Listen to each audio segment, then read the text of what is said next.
From the macabre minds of Laughing Devil Production comes another story from the Nightshade Diary. You know what that means. Check under the bed and make sure no one or nothing is there. Is the closet door securely shut? Then leave your disbelief behind, amp up your imagination, and hang on tight for another ride into terror and mystery. And like all good horror stories, just imagine it's a dark and stormy night. And remember, screaming like a little girl is permitted.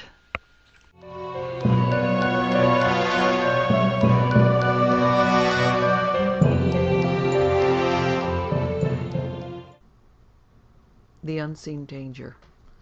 The worst hauntings are often those in which nothing is visualized and only sensed, where atmospheres harbor baleful forces and influences that are of deadly danger to the morality, mentality, and even life of the people who experience them. Such forces and influences may be supernatural, or may be due to the strong emotional thoughts of people long dead or still living. It is conceivable that not only the atmosphere but the walls and furniture of a house may become impregnated for an indefinite period with thoughts and vibrations, and under certain at present unknown conditions give out a kind of aura which affects people endowed with a peculiarly sensitive and receptive mentality. That is to say, people known to psychical researchers as sensitives. Dr. Louis, an eminent French scientist, and Professor de Asnoval have agreed that such a theory is feasible. Sensitives may be conscious of the evil in a house directly they enter it, or they may live in it for a considerable time without being in the least degree aware of the effect that the evil in the atmosphere, walls, or furniture is having on them. Individuals with a natural proclivity to evil are of course the most likely to be affected by a baleful atmosphere, but not infrequently it requires a supreme effort on the part of good people to remain unaffected by such an atmosphere. An instance of this is recorded in the memoirs of Bishop McElwain, a well-known American prelate. It happened in 1869 when he was staying in his father's house in New Jersey. I made a rule, he writes, of going each evening at the setting of the sun to my chamber for prayer. One afternoon, as that time approached, I was sitting in the parlor with some company that had just come in. Presently I said to myself, "The sun is going down, go to your room." I waited for a very short time, and was conscious that as I waited the disposition to go decreased. I said to myself, I had better go at once, and rose and went. I had no sooner got out of the parlor into the hall, whence I was to ascend the staircase, ere an indescribable dread came over me, as if some mysterious agency of terror was resisting me. I began the ascent by force. I took hold of the banister and dragged myself up. By the time I had reached the first landing, my room was on the second story. I was so overpowered with dread that I stopped. I dare not go any further. All I knew was that something, some power, some darkness, some unutterable dread was upon me and before me. I pondered for a moment, and then went on to the head of the stairs. There I stood again and thought whether I dared go on. My room was at the end of a passage. I pushed forward and got hold of the handle of the door. The dread increased. It seemed a horror of darkness. I stood for a moment deliberating whether I dared open the door. I opened it and rushed to the chair at which I was accustomed to kneel. At the opposite side of the room I knelt, and in a few broken sentences prayed 2 or 3 times, looking behind me, as if I expected to see some being there. Directly I got up, all my dread ceased. I was drenched with perspiration. My limbs shook. My nerves were thoroughly shaken. And all the next day the physical effect was upon me. For 36 hours my nerves did not recover. I was in good health and spirits prior to this most unpleasant experience. Nothing of the sort had ever happened to me before, and I have never again had a similar experience. I am sure that my dread and intense horror were due to the presence in the house of a diabolical spirit. It is easy to be skeptical and say the good bishop was at the time in a low state of nerves and the victim of a very morbid and harrowing imagination, but he asserts that he was in good spirits and in a normal state of health. One can only, of course, theorize as to what was the cause of his strange experience. Rejecting an explanation on natural grounds, it might possibly have been due, as he believed, to the presence of a satanic spirit in the house, or the conditions being right to contact with the harbored thoughts of a former very wicked occupant of the house. Either theory seems to me to be equally applicable. Another authentic case of an invisible, intangible evil, something in the atmosphere of a room, occurred some years ago in Ireland. Student after student who slept in a room in a well-known Roman Catholic college either cut his throat or threw himself out of the window. One student, after staying one night in the room, asked the principal of the college to give him another room, and declared that if he remained any longer in the room he would commit suicide. He said that directly he entered the room he felt singularly depressed, and that every now and then he experienced a strong urge to kill himself. It was only by the exertion of great willpower that he refrained. His emphatic assertion that the atmosphere of the room was impregnated with evil impressed the authorities of the college to such a degree that he was transferred to other quarters at once, and the room in which he had such an unpleasant experience was forthwith kept permanently sealed. It will probably be argued that the desire on the part of the student to destroy himself was due to his having been told about the suicides, but the college authorities seem to have taken particular care that the student should not be told about them, and when he was subsequently interrogated he asserted that he had never heard of them. Could the highly emotional thoughts of the first suicide in the room have become embedded in the room, and produced a kind of aura capable of being transmitted to persons who occupied the room subsequently, even afflicting them with the same mental sufferings and imparting to them the same desire to kill themselves? Such a theory seems to me to be quite feasible. But what caused the first suicide in the room? Was it the mere desire of a former occupant of the room to do away with himself? Was the dead, prompted by an evil spirit, attracted in some curious way to the college, or had he harbored a suicidal tendency before he came to the college? If the other suicides were merely imitative and not due to his transmitted thoughts, one must assume that the self-killers all had a previous proclivity to suicide. Such a thing is hardly probable. A similarly haunted room is mentioned by Dr. Nichols in his book Supramundane Facts in Life of the Reverend J.B. Ferguson. He writes thus: "A lady of my acquaintance became suddenly very unhappy by the simple fact of having gone to live in a house which was really quite pleasant and convenient, and the feeling of moral depression which invaded her attained an excessive degree when she went into the best room of the house. If she persisted in remaining there, she felt an irresistible impulse to throw herself out of the window.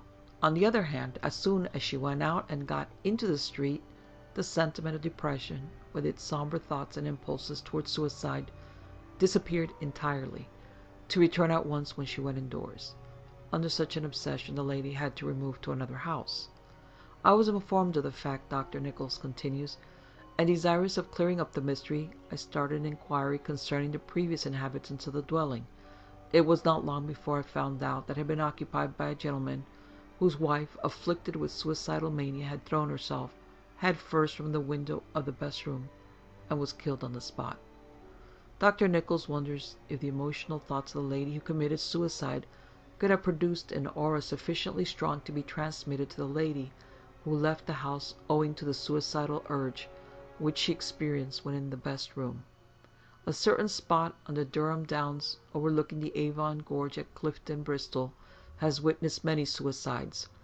Why this particular spot has been selected for a plunge to death is a mystery. There is nothing remarkable about it, nothing to distinguish it in any way from other spots on the cliffs. It cannot be merely the fascination of height, because other spots in the cliffs are equally elevated, if not higher. The imitation theory might account for some of the deaths, but not all, since some of the self-destroyers have been strangers in the district. They had never been on the Durham Downs prior to putting an end to themselves, and even if they had heard of the suicides, could hardly have located the fatal spot without guidance. But who or what guided them? So far as was known, no living person. What then? It was in the hope of getting a clue to the mystery that I stayed a night at the suicide spot on the Downs, one late summer evening 4 years ago. I had with me a friend from London. The Downs are a favorite evening resort in the summer for Bristolians, and up to nearly midnight there were cars along the roads skirting the cliffs, and loving couples sitting under the trees. After midnight the Downs became lonely and deserted, peopled only by the dark shadows of the trees and bushes. The silence was eerie. As the minutes passed, the sense of solitude and desertion intensified. A little after 2 o'clock, my friend declared that he did not feel able to remain there any longer, so we came away. We did not see or hear anything supernatural during our vigil, but we sensed a very subtle evil, magnetically attractive presence in the atmosphere, and could well understand that it might prove extremely harmful and even dangerous to some people. In the case of the haunted cell in the 4th Precinct Police Station of New Orleans, in which an old woman named Anne Murphy had hanged herself, it was definitely proved that several suicides, which occurred in the cell after her death, were instigated by her ghost. What prompted Anne Murphy to hang herself was apparently never ascertained. She was not known to have evinced any suicidal tendency prior to her occupying the cell, or while she was in it. Although no tragedy had occurred in the cell before Anne Murphy's advent to it, it was rumored to have been haunted for a long time, so that it was quite possible her suicide was due to the prompting of some very evil supernatural entity. In some houses there is an indefinable, mysterious something in the atmosphere that endangers the morals. In others is something that endangers the mentality, and in others is something that endangers the morality and mentality. Maybe it is the lingering, harbored thoughts of a former occupant, or very possibly an invisible spirit entity. In a flat in a house in a street adjoining Berkeley Square, tenant after tenant took to drink. In a flat on a neighboring street, tenant after tenant was cited as a co-respondent in a divorce suit. Some people with whom I was acquainted when I lived in London took an unfurnished flat near Shepherd's Market. There was nothing apparently wrong with it. It was on the first floor and self-contained. The rooms, which had been redecorated, were bright and of a fair size. There were up-to-date conveniences. The other people in the building did not disturb them. They seemed quite harmless and inoffensive. And yet they were far from happy in the flat. They felt a corruptive, seductive influence in the atmosphere, and they constantly had the most unpleasant and revolting dreams.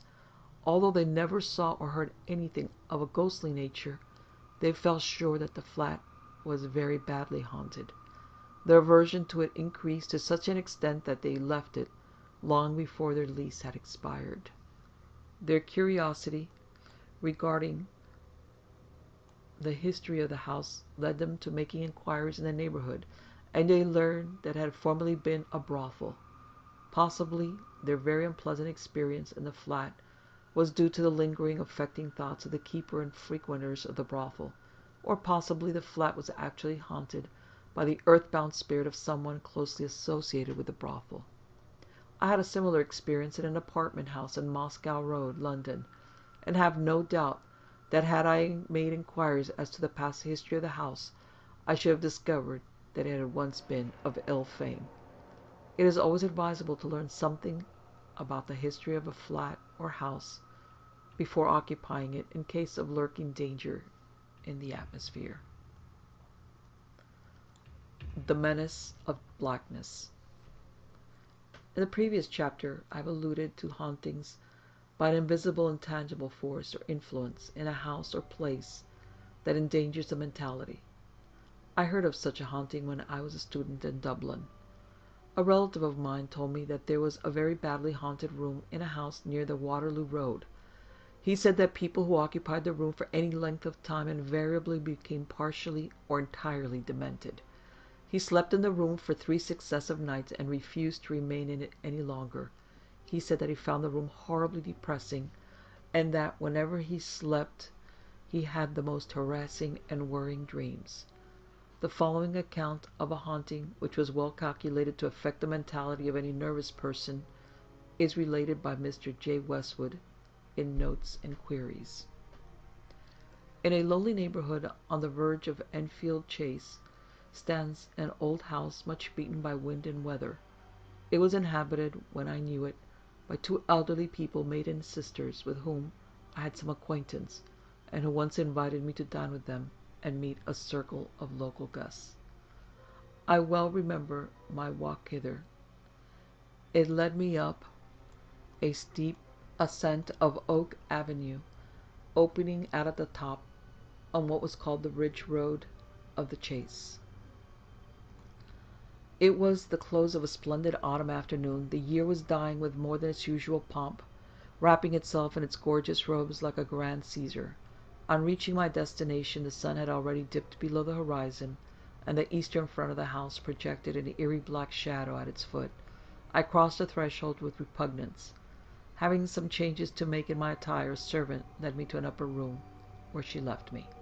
No sooner had she gone than I became conscious of a peculiar sound in the room, a sort of shuddering sound as of suppressed dread.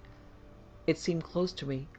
I gave little heed to it at first, setting it down for the wind in the chimney or a draught from the half-open door, but moving about the room, I perceived that the sound moved with me. Whichever way I turned, it followed me. I went to the furthest extremity of the room. It was there also. Beginning to feel uneasy, and being unable to account for the singularity, I completed my toilet in haste and descended to the drawing-room, hoping that I should leave the uncomfortable sound behind me. But not so.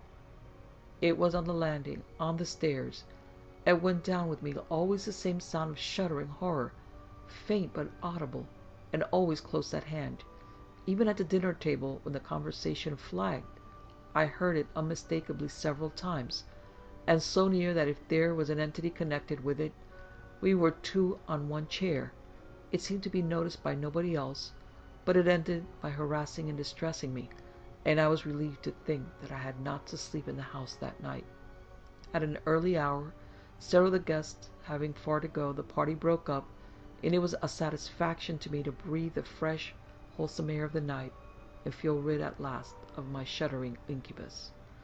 When I met my host again, it was under another and unhaunted roof. On my telling them what had occurred to me, they smiled and said that it was perfectly true, but added that they were so used to the sound that it had ceased to perturb them. Sometimes, they said, it would be quiet for weeks. At other times it followed them from room to room, from floor to floor, pertinaciously as it had followed me. They could give no explanation of the phenomena. Of what strange horror, not ended with life, but perpetuated in the limbo of invisible things, was that sound the exponent? Although this haunting was less dangerous perhaps than the other hauntings that I have mentioned, it was, as I have suggested, quite capable of being harmful to very nervous and impressionable people. To what category of ghostly phenomena this particular phenomenon belongs, no one can rightly say, but it suggests to me the ever-restless, unhappy spirit of some poor wretch, earth-bound on account of the kind of life that he had led when in the flesh and blood. The fact that Mr. Westwood's experience was so well corroborated hardly admits an explanation of it on hallucinatory grounds. A very unpleasant supernatural phenomenon, and one which might easily prove detrimental to the soundless mentality, is the black pall or haze. A haunting of this description occurred in the family of my old nurse, always prior to a death. She said that she was lying awake one night, trying in vain to go to sleep, when she was conscious suddenly of something very dreadful in the room. She summoned up courage to light the candle, which was on the chair by the side of the bed. She saw nothing. The door of the room was closed, and the chair, which she had placed against it to prevent it opening, there was no lock, was still there. As she was peering ahead of her, limb-tied and tongue-tied, the empty space between her and the wall facing her suddenly became infused in a sepulchral blackness that was menacing and horrible. My old nurse had the faculty of smelling death, a faculty not uncommon in some parts of England. She smelt its presence now, and she knew that it presaged either her death or the death of someone very dear to her. She was so frightened that she fainted. When she recovered consciousness and ventured to look around her, she no longer smelt death, and the horrible phenomenal blackness had gone. The following day she received a telegram saying that her mother had been seized with a heart attack and had died during the night. Phenomenal blackness is not uncommon as a form of warning. In a book entitled Ghostly Visitors, Mr. Walford, an Oxford undergraduate, says, "There is a ghost at unnamed hospital in London. A cousin of mine is a medical student there, and he told me that he knew when the patient operated upon was going to die, as he always saw a black shade when in the operating ward. When I lived in St. Ives, Cornwall, an old inhabitant of that town told me that he and a friend were on the Castle Andinas hilltop late one summer evening, when they both saw a pall-like black haze appear over the broken rocks in front of them. There was something so ominous and sinister about it that they were frightened. It vanished as suddenly and mysteriously as it had come, and they were quite unable to account for it. A day or two later the friend received tidings of the death of his twin brother. He had died just about the same time the black haze had appeared on the hilltop. It is difficult to find any satisfactory explanation in these cases of pall blackness other than the supernatural.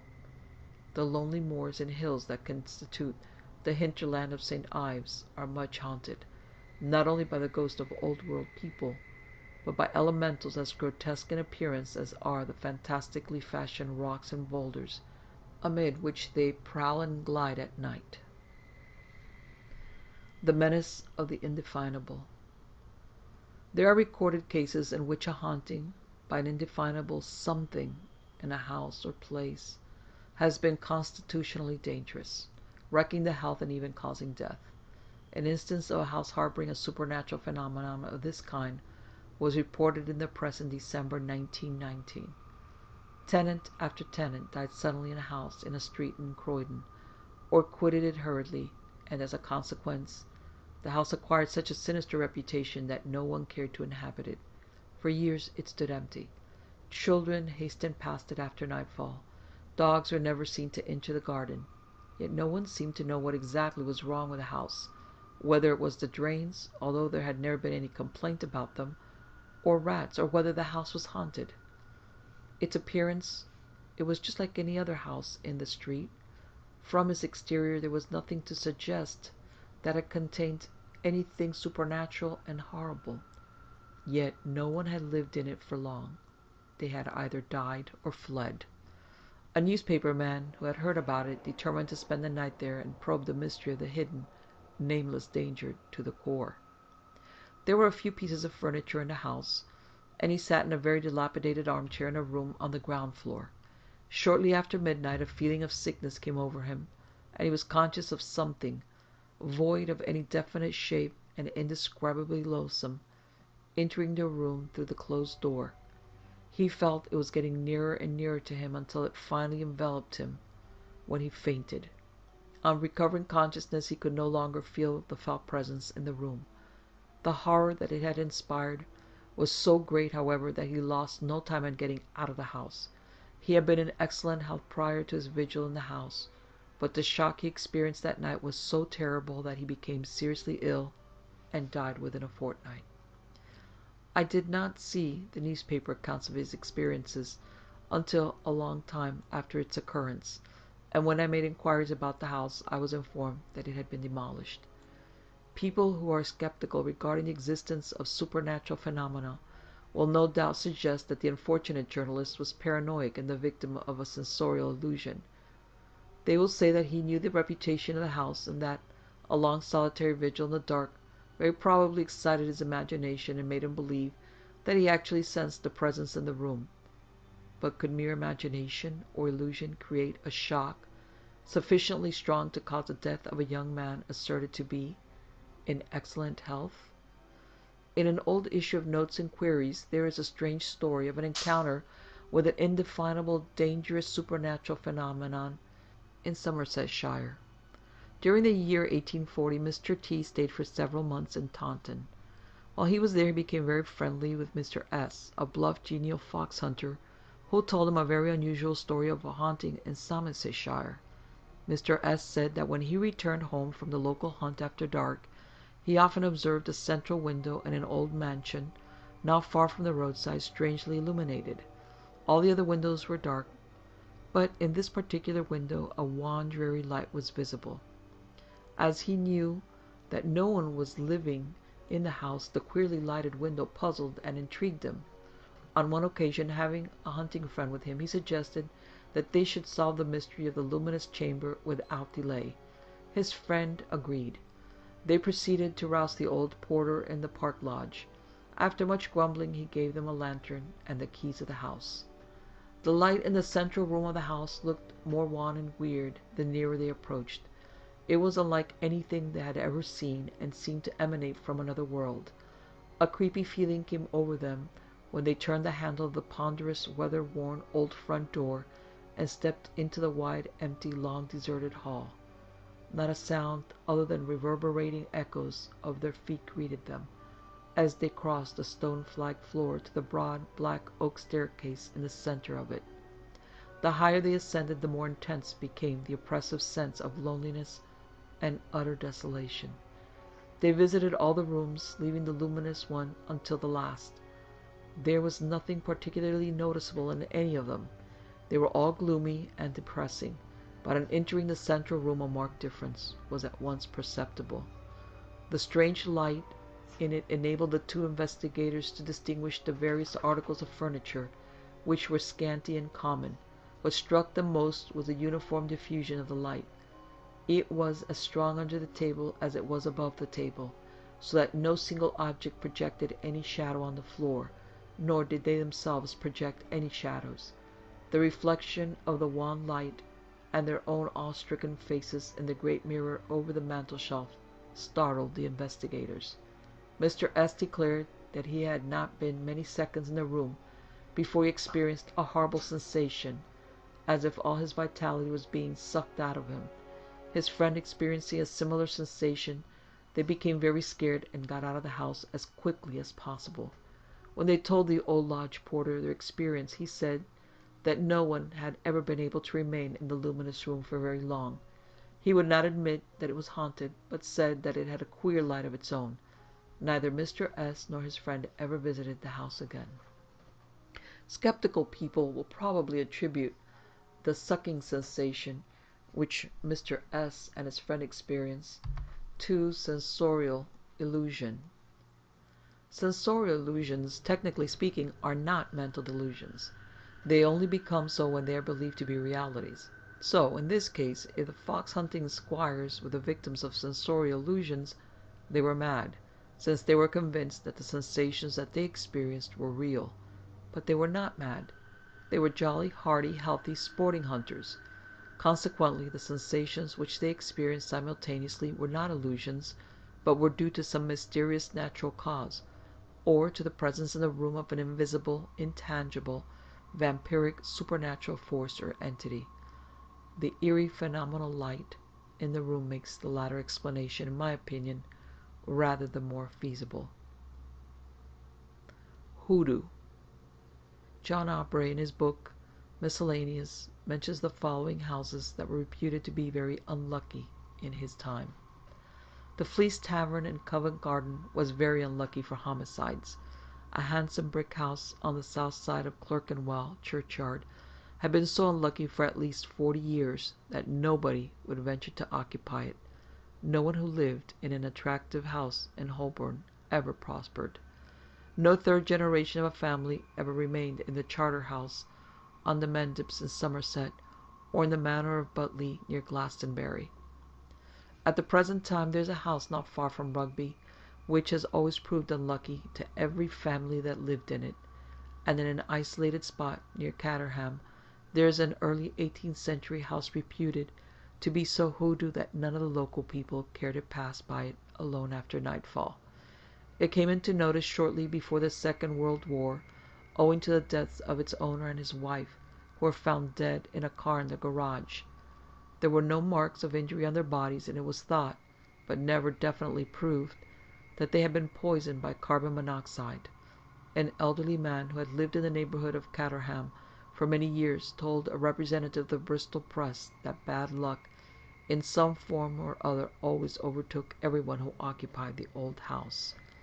A picturesque old farmhouse in a village near Caithness acquired a sinister reputation in the 20s of the present century, owing to 3 tragedies that occurred in it during 12 years. One owner of the house shot himself. Another owner of the house was murdered. After the third tragedy, the house was said to be haunted by an invisible evil spirit that urged people to commit suicide or murder. No one ventured into the grounds of the house alone when it began to get dusk. Dogs would not go near the place, and horses shied and bolted if made to pass it.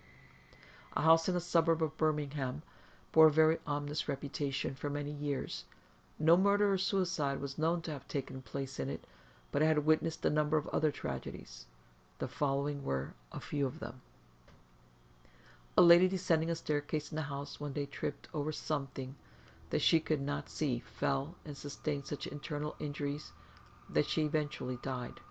Within a few months after her death, a servant belonging to the establishment severed an artery while chopping sticks for the kitchen fire and died before a doctor arrived. A year afterwards, a boy threw a stone at the house. It broke a window. A piece of glass struck a little girl in the face. It did not kill her, but she lost the sight of one eye. Not long afterwards, the brother of the little girl fell out of the nursery window and was fatally injured. So evil a reputation did the house acquire in consequence of these calamities that no one would inhabit it, and it was ultimately demolished. Some houses look ominous. An old isolated house that was not very far from Warwick gave one that impression. It was a stately, somber building, half hidden by trees, half classic, with a large ornate Tudor porch that contrasted oddly with the windows, which belonged to different periods, some of them Tudor and others dating from the days of Dutch William. The house had a malign, unhappy air and looked haunted, and so it was, but by no visible ghost. It was just an unlucky house, a house that engendered misfortune on whoever inhabited it. No one knew why. So far as was known, it had witnessed no grave tragedy, nor had any curse ever been pronounced on it. Yet the moment a sensitive crossed the threshold, he experienced a forebodement and sensed a harbored supernatural harassing element in the atmosphere. Some of the occupants of the house became bankrupt. Others had very unhappy marriages. Loved ones died in the house under very distressing circumstances. No one ever lived tranquilly in the house. In the end, it was pulled down mainly because it was so unlucky. There is a corner in a room in a Mayfair men's club that is hoodoo, owing to the fact that members who have sat in it have invariably died soon afterwards. Even on fine, bright, warm summer days, the light in that particular corner is always subdued, and there is a chilly feeling in the air. No satisfactory explanation of the blight which envelops the corner has ever been found. Hoodoo is not confined to buildings. There are hoodoo roads, woods, pools, and outdoor places of all kinds. There is a hoodoo corner of a road not 50 miles from Northampton. It inspires an ominous feeling even in pedestrians who pass it in broad daylight. No tragedy, nothing grim or awful, is known to have ever occurred at or near the corner to account for it being hoodoo. Yet it is thought to be very unlucky. There are hoodoo cars and trains, and in the old days there were hoodoo hansoms and four-wheelers. I remember hearing about a London hansom which no man cared to drive on account of the number of accidents it had experienced, and a four-wheeler that bore a similar reputation. The car in which Francis Ferdinand and his wife were assassinated at Sarajevo was regarded by the peasants as bewitched. During the 1914 war it was kept in a Viennese museum. When police was declared, it was bought by the Yugoslav governor of Bosnia and Herzegovina. He incurred so many accidents when in it that he sold it. The man who bought it was found dead in a ditch one day, with the car unharmed close to him. Mr. Tiber Hirschfeld was the next person to own it. He was taking 6 friends to a wedding one day when it collided with another car which it was trying to pass at a great speed. No one was killed, but everyone was badly bruised and shaken. Mr. Hirschfeld tried to sell it, but it had acquired such a hoodoo reputation that no one would buy it, so he destroyed it. In 1928, the GWR train from Newton Abbot to Paddington was regarded as an unlucky train on account of the number of fatalities associated with it. Mr. J. Hubbard of Newton Abbot, who drove it from that place to London, was taken ill when the train was travelling at express speed. He was removed to a waiting room at Exeter Station, where he died 10 minutes later. A few months previously, fireman Pallisland died as a train steamed into Paddington, and in November 1927, fireman Walters was killed while getting the engine of the train ready for starting. 3 fatalities in 12 months. It was little wonder that the train acquired an ill-omened reputation. It was known as the Ghost Train. Hoodoo ships are far too numerous to include in this chapter. Places that have been cursed are often hoodoo. But why places and things that are not associated with any curse or any known satanical acts, deeds, or transactions should be extremely unlucky is a seemingly insoluble mystery.